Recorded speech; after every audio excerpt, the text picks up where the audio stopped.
मैं यहाँ उपस्थित सभी पत्रकार साथियों का अपनी ओर से बहुत बहुत स्वागत और वंदना अभिनंदन करता हूँ। साल का जो अंतिम समय चल रहा है, एक आध दो दिन बाद हम लोग नव वर्ष में प्रवेश करने जा रहे हैं और नए साल 2025 पर हम सब लोग सामाजिक बैनर करें, कुशवाहा समाज के झंडे करें, जिले के अंदर देश के लिए महिलाओं के नारी शिक्षा के लिए जिन्होंने अपना पूरा जीवन समर्पित कर दिया, ऐसी हमारी राष्ट्रमाता माता सावित्रीबाई फुले की जन्म जयंती का आयोजन हम लोग 3 जनवरी को एक चल समारोह के रूप में शुरू करके और एमजीएस ग्राउंड में आम सभा के रूप में करने जा रहे हैं। चल समारोह कार्यक्रम का तात्पर्य यह है कि माता सावित्रीबाई फुले का इतिहास किसी से छुपा नहीं है। जब देश में महिलाओं को शिक्षा की पढ़ने की कोई आज़ादी नहीं थी, शिक्षा का कोई अधिकार नहीं था, तो उस दौर में भी माता सावित्रीबाई फुले ने देश में महिला शिक्षा के लिए सबसे पहले विद्यालय खोले और उन्होंने नारी शिक्षा के लिए पूरा जीवन अपना समर्पित कर दिया। आज देश में पंच से लेकर प्रधानमंत्री और राष्ट्रपति तक यदि महिलाओं को जाने का मौका मिला है, तो मैं मानता हूँ कि इसके पीछे माता सावित्रीबाई फुले का पूरा जीवन और समर्पण रहा है।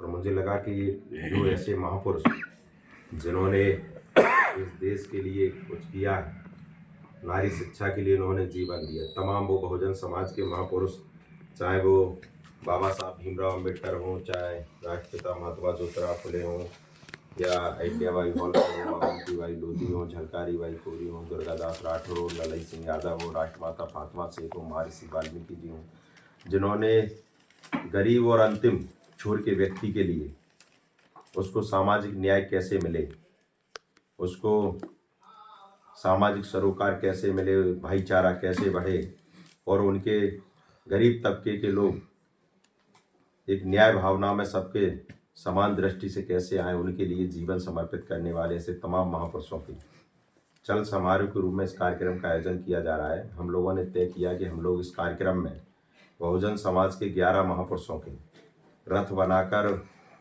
नई गल्ला मंडी से बस स्टैंड और सिटी कोतवाली होते हुए हम लोग एमजीएस ग्राउंड में शाम सभा का समापन करेंगे और इसमें बड़ी संख्या में क्षेत्र से लोगों की उपस्थिति इसमें सुनिश्चित होगी।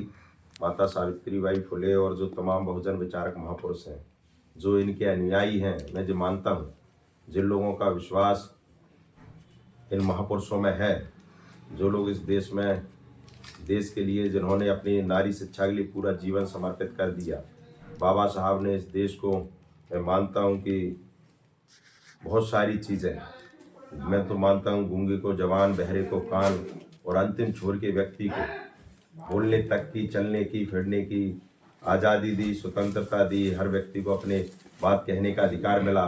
यदि आज हम जैसे लोग राजनीति के इस पायदान पर बैठे हैं, आप लोगों के बीच में बात रख पा रहे हैं, तो मैं जो मानता हूँ कि बाबा साहब और महात्मा ज्योतिराव फुले के जीवन का समर्पण है। इसलिए हम लोग मानता हूँ कि इनके जीवन पर जिन लोगों की आस्था है, इन महापुरुषों में है, वो सारे वर्गों के लोग इस कार्यक्रम का हिस्सा बनेंगे और बड़ी संख्या के साथ इस कार्यक्रम में शामिल होंगे। इसी संदर्भ में मैंने आज आप लोगों से भी निवेदन किया है कि आप सब लोग भी उस कार्यक्रम में सहज सम्मान उपस्थित होकर इस कार्यक्रम की भव्यता को बढ़ाएंगे और निश्चित तौर पर जो अंतिम छोर के व्यक्ति हैं, उनके इस न्याय की आवाज़ में आप सब लोग भागीदारी करेंगे और उनकी आवाज़ को पूरे प्रदेश और देश तक ले जाने के लिए आप सहयोग की भावना के साथ उपस्थित होंगे। से सम्मान, यही आशा उम्मीद के साथ आप लोगों को हमने बुलाया है। और मैंने इसमें 3 मांगें भी रखी हैं। हमने जो उस दिन कार्यक्रम का जब वहाँ एमजीएस में समापन से पहले हम लोग ज्ञापन भी देंगे, संबंधित जो भी अधिकारी आएंगे, जो भारौली वाला तिराहा है उस पर हमने माता सावित्रीबाई फुले के स्टेचू की मांग हम सरकार से कर रहे हैं। दूसरा, राष्ट्रपिता महात्मा ज्योतिराव फुले हैं, जो उनके नाम पर सरकार ने ऐच्छिक अवकाश घोषित किया है। मैं सरकार से मांग करूंगा कि इस ऐच्छिक अवकाश को शासकीय अवकाश घोषित किया जाए, जिससे आने वाली पीढ़ियां उनके इतिहास को जानेंगी और समझेंगी कि जो महापुरुष इस देश में हुए उन्होंने इस देश के लिए क्या बलिदान किया और किस सामाजिक बुराइयों को दूर करने का काम किया।